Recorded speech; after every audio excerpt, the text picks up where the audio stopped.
देखिए हम लोग के बिहार में बिहार कर्मचारी चयन आयोग की बहाली आई हुई है, और ये जैसे ही आई वैसे ही हम अपने YouTube channel Rahul sir @official के माध्यम से आप सभी तक पहुंचाएं कि ये बहाली आई हुई है, जिसका ऑनलाइन आवेदन 18 अगस्त से होगा, जो 17 सितंबर तक चलेगा। और उसके साथ हम एक ये भी बताए थे कि इसका फुल वीडियो लेके आवेंगे, ताकि उसमें ये पता चले कि कौन कौन हमको डॉक्यूमेंट्स को जब रखना है, इस फॉर्म में जरूरत पड़ेगी, सीट कितना है, कौन कैसे भराएगा, इसमें कौन कौन पोस्टें हैं, सभी की जानकारी हम देंगे आपको। और हमें इसी का, लेकिन आप लोग तक, हम लोग के कई अभिभावक शिक्षक लोग इस पर वीडियो पहले से बनाए हुए हैं, आप लोग समझ लिए होंगे। लेकिन अगर आप नहीं समझ पाए होंगे तो घबराना नहीं है, चले आना है राहुल सर @ऑफिशियल चैनल पर, और यहाँ पर आपको उम्मीद है कि वो जो कंफ्यूजन होगा वहां इनको दूर कर दिया जाएगा। ठीक है, अब आइए हम लोग शुरुआत करते हैं। देखिए पहली बात कि बिहार CGL 4 को एकदम मिनी IAS समझ लीजिए, मिनी IAS कहते हैं। इसी में असिस्टेंट सेक्शन ऑफिसर का भी पोस्ट है सबसे ज्यादा, 1000 प्लस, 1400 में 81 में 1000 प्लस सीटें आपको किसका है, ASO का है, सहायक प्रशाखा पदाधिकारी असिस्टेंट सेक्शन ऑफिसर का। हम लोग सभी बातों को समझेंगे। देखिए जो जो इम्पोर्टेंट बातें होगी उसी को हम बताएंगे, ठीक है, इसलिए कि पूरा पढ़ने से कोई आवश्यकता है नहीं, जो आपको जो जरूरत का चीज है वही ना जानना है। चलिए उसको देख लेते हैं हम भी, आप लोग के ही बहाने देख लिया जाए। बिहार कर्मचारी चयन आयोग तो आप जान ही रहे हैं, ऑनलाइन आवेदन 18 अगस्त से होगा, अभी हम बताएं भी 18 अगस्त से कब तक होगा, 17 सितंबर तक होगा। ठीक है, अब इसके बाद ये आपको क्या देखना है, देखिए यही वेबसाइट है बिहार SSC बिहार government.in पर ये आमंत्रित किए जाएंगे ऑनलाइन आवेदन भरने की विस्तृत जानकारी। ठीक है, अब आपको क्या क्या योग्यता चाहिए, क्या क्या कौन कौन सीटें हैं, इसको भी देख लेना, थोड़ा सा देख लिया जाए। देखिए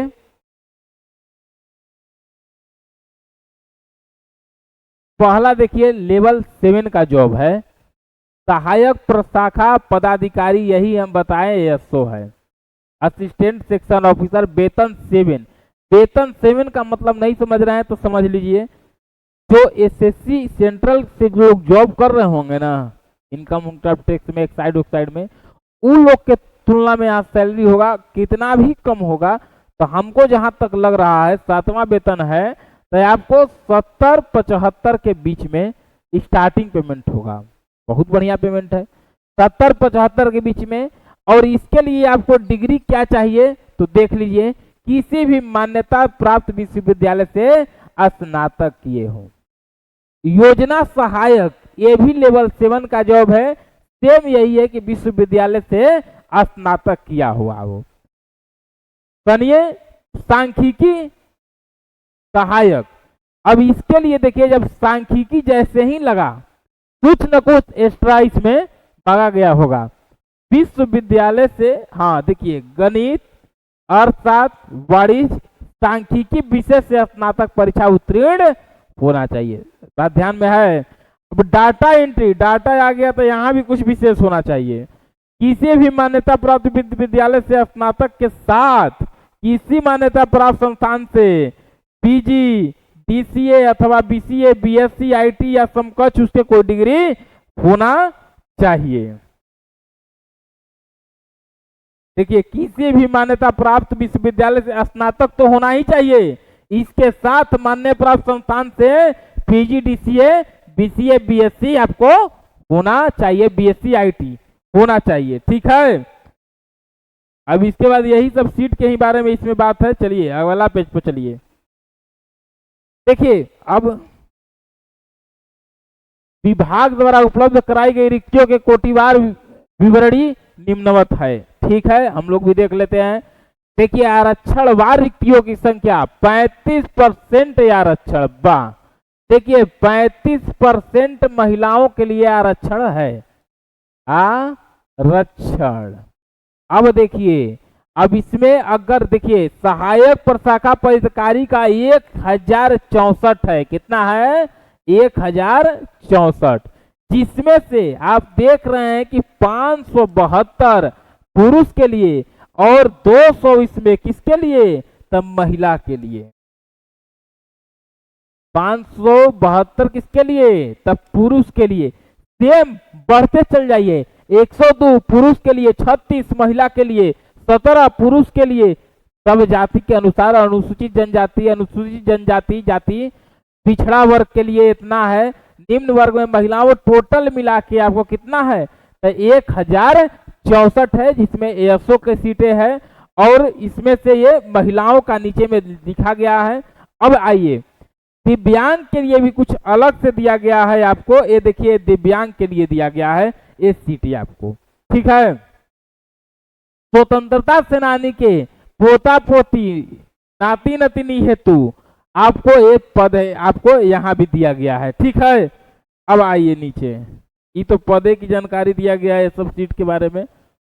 हाँ, अब यहाँ एक बात समझने वाली चीज है कि ऐसा नहीं है कि जो आरक्षण है वो सभी को मिलेगा, आरक्षण उसी को मिलेगा जो बिहार के होंगे, ऊपर ही लिख देते हैं, आरक्षण का लाभ जो बिहार के होंगे उन्हें ही मिलेगा। मतलब सर जो महिलाएं बिहार की नहीं होंगी उन महिलाओं को भी आरक्षण का लाभ नहीं मिलेगा, उसी महिलाओं का आरक्षण का लाभ मिलेगा जो महिलाएं बिहार की होंगी। ये बात समझ गए। अब राज्य के मूल निवासी महिला अभ्यर्थी को ही देखिए, यही बात लिख रहा है 35% क्षत्रिय आरक्षण अनुमान है। देखिए राज्य के मूल निवासी दिव्यांगजन मात्र को ही क्षत्रिय आरक्षण का भी लाभ है। बात समझ गए, मतलब आरक्षण का लाभ उन्हें ही मिलेगा जो लोग बिहार के मूल निवासी हैं। ये बात समझ गए। उम्र सीमा की बात अगर होगी तो देखिए अभ्यर्थी का उम्र सीमा 1/8 के आधार पर की जाएगी। ये बात समझ गए। देखिए अधिक न्यूनतम उम्र सीमा 21 साल, सभी कोटि के लिए 21 साल से जो कम है वो नहीं भरेगा, समझिएगा। 21 साल से जो लोग ऊपर है जनरल में यानी अनारक्षित में यूआर में 37 तक है तो वो भर सकता है, और न्यूनतम में सब में 21 है, सब में 21, यही देखिए ना, यही अभी अधिकतम 37 है तो न्यूनतम कितना हो जाएगा 21, अधिकतम कितना है 37 तो न्यूनतम, अधिकतम 40 तो न्यूनतम 21, अधिकतम 40 तो न्यूनतम 21, अधिकतम 42 तो न्यूनतम 21। 21 साल से 37 साल के बीच में जनरल के जो लोग सामान्य वर्ग के होंगे वही लोग फार्म भर सकते हैं। बाकी आपको पिछड़ा वर्ग एवं अत्यंत पिछड़ा वर्ग के पुरुष महिला का अधिकतम उम्र 40 और न्यूनतम तो आप देखिए लिए 21 साल। अनारक्षित महिला के लिए वही 40, 21 आप किसके लिए, तो न्यूनतम सभी के लिए, समझ गए। अब आइए नीचे में और कुछ है।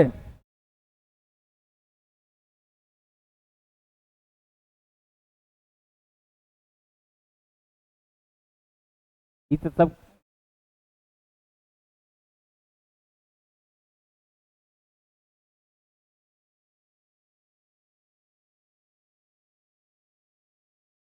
टीवी कहानी लिखा हुआ है, इसको पढ़ लीजिएगा आप लोग, इसमें कोई इंपॉर्टेंट है कर्मी।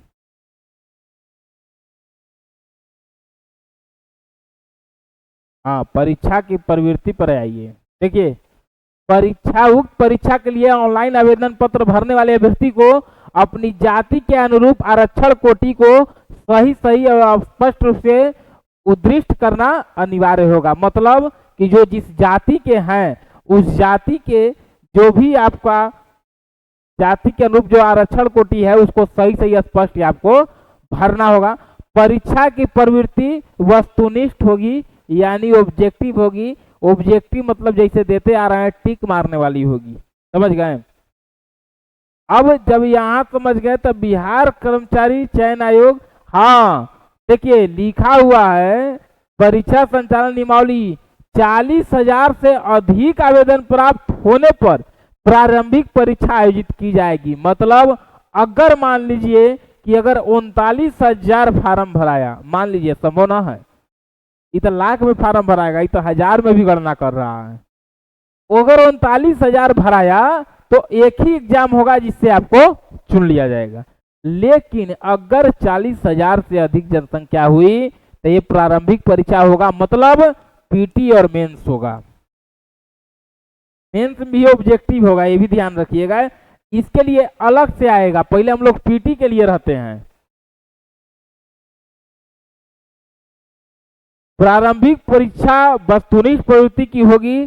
कोटिवार उपलब्ध रिक्तियों के 5 गुना संख्या के बराबर अभ्यर्थियों का, अगर देखिए पीटी मेंस अगर हुआ तो आपको 1481 का 5 गुना विद्यार्थी मेंस के लिए बुलाया जाएगा। जितना सीट होगा उसका 5 गुना, समझ गए।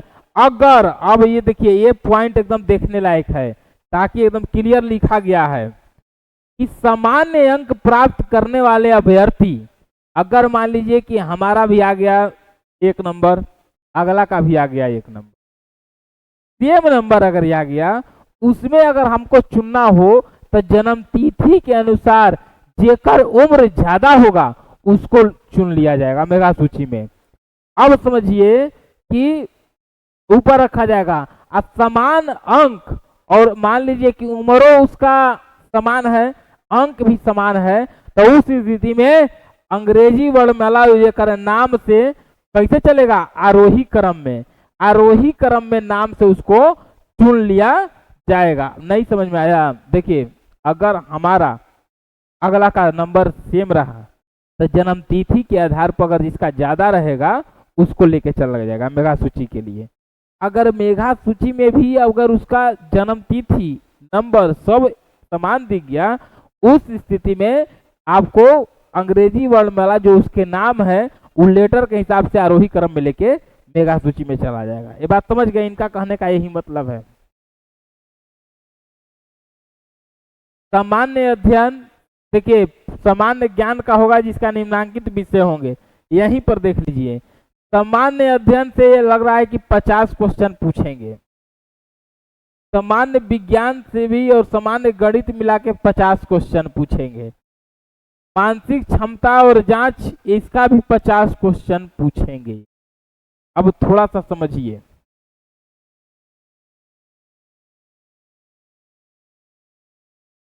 देखिए ये पूछेंगे आपको किससे, तो आपको जीएस से पूछेंगे 25 क्वेश्चन, ध्यान रखिएगा। मैथ से पूछेंगे 25 क्वेश्चन, रीजनिंग से पूछेंगे आपसे 25 क्वेश्चन, रीजनिंग से 50 क्वेश्चन, और यहाँ पर जीके से पूछेंगे, जीके और जीए यानी जनरल नॉलेज और जनरल अवेयरनेस, इससे पूछेंगे ये 50 क्वेश्चन। देखिए टोटल कितना हो गया, 50, 50, 100, 150 क्वेश्चन। 150 क्वेश्चन आपसे पूछा जाएगा और एक क्वेश्चन 4 नंबर का होगा और टोटल यहाँ पर हो जाएगा 400 मार्क्स का एग्जाम। और इसमें से आपको समय मिलेगा, उम्मीद है 2 घंटा 15 मिनट, यही होना चाहिए, 2 घंटा 15 मिनट। अब ये बताइए, बात समझिए हमारा बात, जीएस का मतलब अगर नहीं समझ रहे हैं तो जनरल साइंस समझिए। जनरल साइंस से 25 क्वेश्चन पूछा जाएगा, मैथ से भी आपका 25 क्वेश्चन पूछा जाएगा, रीजनिंग से आपका 50 क्वेश्चन पूछा जाएगा, जीके यानी जनरल नॉलेज और जीए यानी जनरल अवेयरनेस से 50 क्वेश्चन मिला के 150 क्वेश्चन पूछा जाएगा। 4 नंबर का एक वो क्वेश्चन रहेगा, 600 मार्क्स का आपको टोटल रहेगा, जिसमें 2 घंटा 15 मिनट का समय मिलेगा आपको। निगेटिव और कहिएगा तो निगेटिव आपका एगो 4 नंबर का गलत रहेगा तो 1 नंबर कट जाएगा आपका, ठीक है। बताइए यहाँ तो कोई दिक्कत समझने में? अब आइए अगला पेज पर। प्रारंभिक परीक्षा में भाषा का माध्यम इंग्लिश होगा। हाँ देखिए, परीक्षा का भाषा आपको हिंदी इंग्लिश दोनों होगा, हिंदी और इंग्लिश दोनों होगा। लेकिन अगर कोई भी भिन्नता होगी, तो मान लीजिए कि कोई क्वेश्चन में भिन्नता होगी तो इंग्लिश को ही सर्वमान्य माना जाएगा, अंग्रेजी के प्रश्न को ही मान्य माना जाएगा। बिहार कॉम्पिटिशन के अनुसार सामान्य विज्ञान, देखिए क्या क्या क्वेश्चन रहेंगे। अभ्यर्थी अपने साथ 3 बुक प्रत्येक खंड के लिए एक ही पुस्तक ले जा सकते हैं। अब इस पर हम चर्चा नहीं करेंगे। एनसीईआरटी, बीएसईबी, सीएससी, ये सब जो टेक्स्ट बुक ही मान्य होंगे, वो अलग है, किताब ले जाने वाली प्रक्रिया है। अब आइए हम लोग मूलतः सिलेबस की बात करते हैं। पहले अब जब सिलेबस की हम लोग बात करेंगे तो देखिए, पहले देखिए कौन सब्जेक्ट है। सिलेबस में आपको प्रश्नों का उदय, आसपास के वातावरण को संबंधी जानकारी, ठीक है। अब विषय में आइए। विषय में हाँ, वैज्ञानिक प्रगति और राष्ट्रीय अंतर्राष्ट्रीय पुरस्कार। ध्यान रखिए बात, हम जब यशो का वीडियो बना रहे थे, यूट्यूब पर पड़ा होगा, उसमें जाके देखिएगा कि हम बताए थे कि नहीं बताए थे। वैज्ञानिक प्रगति, राष्ट्रीय अंतर्राष्ट्रीय पुरस्कार, भारतीय भाषाएं, लिपि, राजधानी, पुस्तक, ये सभी आपको पूछे जाएंगे। खेल खिलाड़ी, आपको महत्वपूर्ण जितने भी घटनाएं हैं देश विदेश में, ये सभी पूछे जाएंगे। भारत और उनके पड़ोसी देश के बारे में पूछे जाएंगे, उनके इतिहास के बारे में पूछे जाएंगे आपसे। और भारत का इतिहास रहेगा, भारत की संस्कृति रहेगी, भूगोल रहेगा, आर्थिक आपको परिदृश्य रहेगा, स्वतंत्रता आंदोलन आपको जितने भी हुए हैं आधुनिक भारत में, वो सभी इसमें रहेंगे। उसके बाद आपको क्या रहेगा, भारतीय कृषि, प्राकृतिक संसाधनों की प्रमुख विशेषताएं, ये सभी इसमें रहेंगे। ठीक है। भारत का संविधान एवं राज्य व्यवस्था, देश की राजधानी प्रणाली, पंचायती राज, ये सभी पूछे जाएंगे आपसे। सामान्य गणित में मैट्रिक स्तर के निम्न विषय से प्रश्न पूछे जा सकते हैं। विज्ञान से भौतिक शास्त्र, रसायन शास्त्र, जीव विज्ञान, मतलब फिजिक्स, केमिस्ट्री प्लस बायोलॉजी, तीनों से आपसे क्वेश्चन पूछा जा सकता है।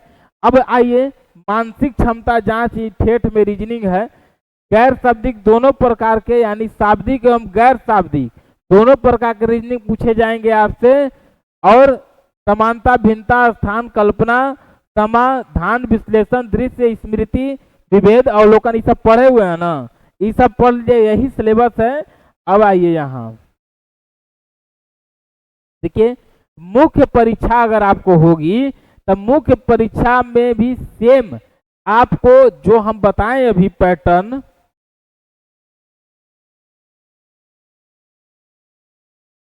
मुख्य परीक्षा अगर मान लीजिए कि पीटी में हम क्या बताएं, आपको 3 सब्जेक्ट बताएं, आपको जीके, जीएस, जीके, जीए, और आपको फिर हम बताएं मैथ,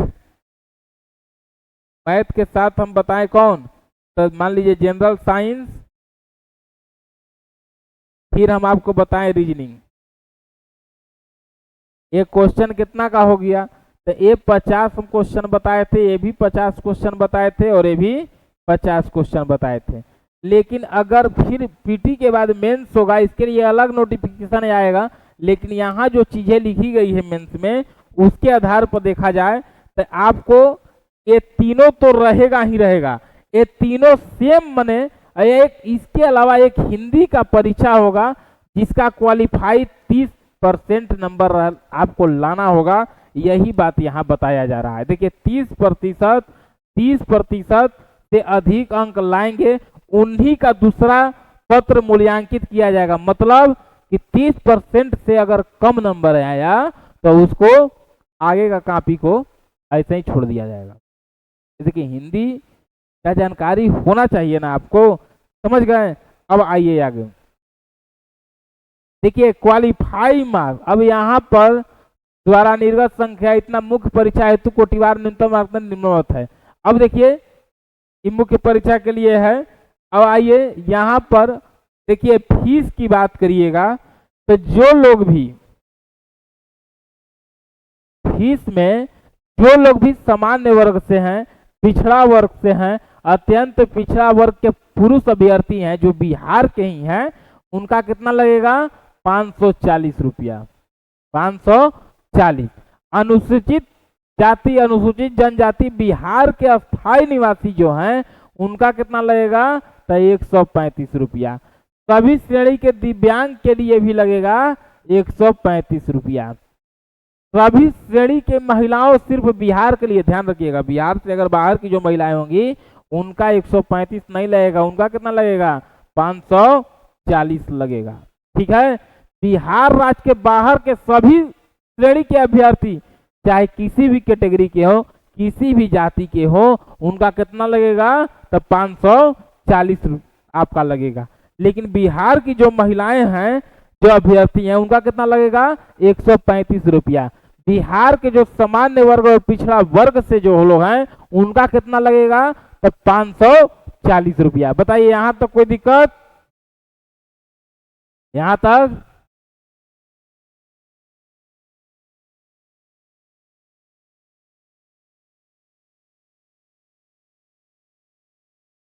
अब देखिए,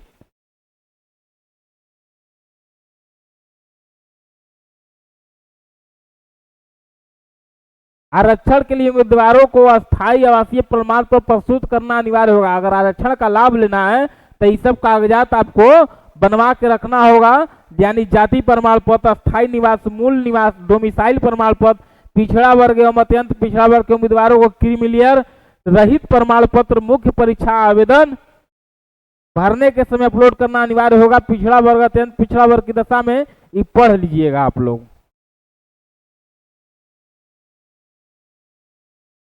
हाँ, आरक्षण की दावा करने वाली विवाहित महिलाओं का जाति क्रीमिलियर रहित प्रमाण पत्र उसके पिता के नाम, ध्यान रखिएगा, उसके पिता के नाम एवं पता से निर्गत होना चाहिए, न कि उनके पति के नाम से। अब क्या लिख रहा है, आरक्षण का दावा जो करेंगी विवाहित महिला, तो उनका भी जो सर्टिफिकेट रहेगा क्रीमिलियर, वो प्रमाण पत्र उनके पिता के नाम से रहेगा और पता भी निर्गत होना चाहिए, उनके पति के नाम से नहीं होना चाहिए। आरक्षण संबंधी सभी प्रमाण पत्र आयोग कार्यालय में प्रमाण पत्रों की समीक्षा के समय मूल रूप से प्रस्तुत नहीं करने पर आरक्षण का लाभ नहीं होगा। मतलब अगर अभी भर रहे हैं तो जब वहां जांच होगा तो ये सभी कागजात आपको अपने पास रखना होगा।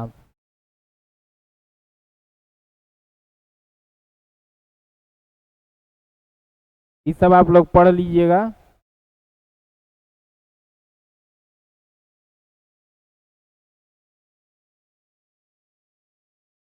डॉक्यूमेंट्स वाला कहाँ है?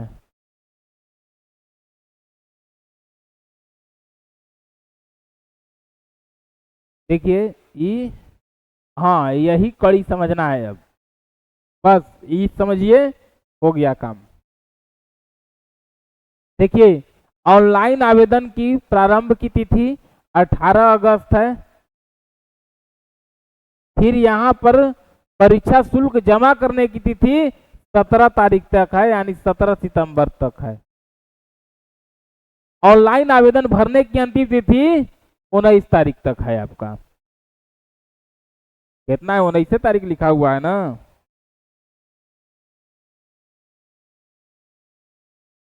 चलिए देखिए, ये 17 तारीख तक है परीक्षा शुल्क जमा करने की तिथि। अब मूलतः हम जो बात करना चाहते हैं उसको देखिए।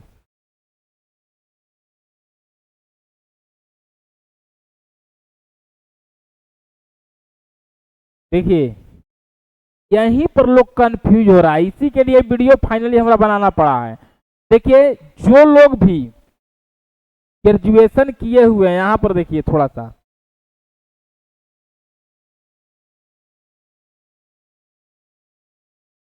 जो लोग भी तब मैट्रिक किए हुए हैं, मैट्रिक के, तब मैट्रिक का आपके पास मार्कशीट भी होना चाहिए, मार्कशीट और मूल प्रमाण पत्र। इसी में लोग कंफ्यूज हो रहा है, मूल प्रमाण पत्र।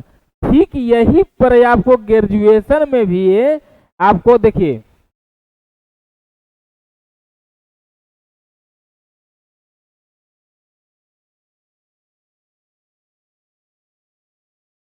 देखिए मैट्रिक का अंक पत्र एवं मूल प्रमाण पत्र आपको चाहिए। स्नातक से हैं संबंधित अंक पत्र चाहिए और मूल प्रमाण पत्र चाहिए। मूल प्रमाण पत्र जो 2-3 साल के बाद कॉलेज में आता है, अगर ये नहीं होगा तो प्रोविजनल भी ले लीजिएगा। 18 से फार्म भरा रहा है, प्रोविजनल कम से कम आपके पास होना चाहिए। उसके अलावा जो भी आपके पीजीडीसीए अथवा बीसीए बीएससी आईटी से संबंधित अंक पत्र, मूल प्रमाण पत्र, देखिए एकदम हेडलाइन मारा गया है मूल प्रमाण पत्र को। अस्थायी निवास, आवासीय प्रमाण पत्र, जिनको लाभ मिलेगा आरक्षण का, जाति प्रमाण पत्र, क्रीमी रहित प्रमाण पत्र, आर्थिक रूप से कमजोर वर्ग के प्रमाण पत्र, मतलब आर्थिक रूप से कमजोर, यहाँ ईडब्ल्यूएस की बात हो रही है।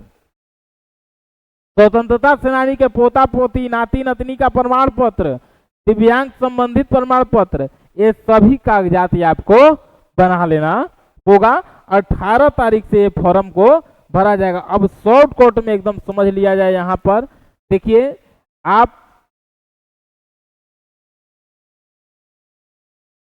आप जो भी हैं अंक प्रमाण पत्र, अंक प्रमाण पत्र प्लस मूल प्रमाण पत्र,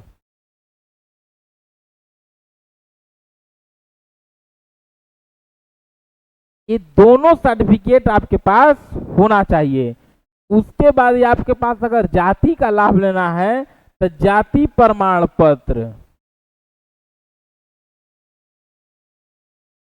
और आवासीय निवास, ये सब जितना भी सर्टिफिकेट, देखिए आरक्षण का लाभ उन्हीं को मिलेगा जो बिहार के हैं। बाहरी को तो देखिए रहे हैं कि महिलाओं को भी कितना लग रहा है, 540 रुपया। बिहार के महिलाओं को कितना लग रहा है, 135 रुपया, 135। तो इसीलिए ये सब आपको बनवा के रखना होगा। जाति संबंधित सर्टिफिकेट आपको बना के रखना होगा। उम्मीद है कि इस वीडियो के माध्यम से आप सब जरूरी जो चीजें हैं फार्म भरने के लिए वो सब आप समझ गए होंगे।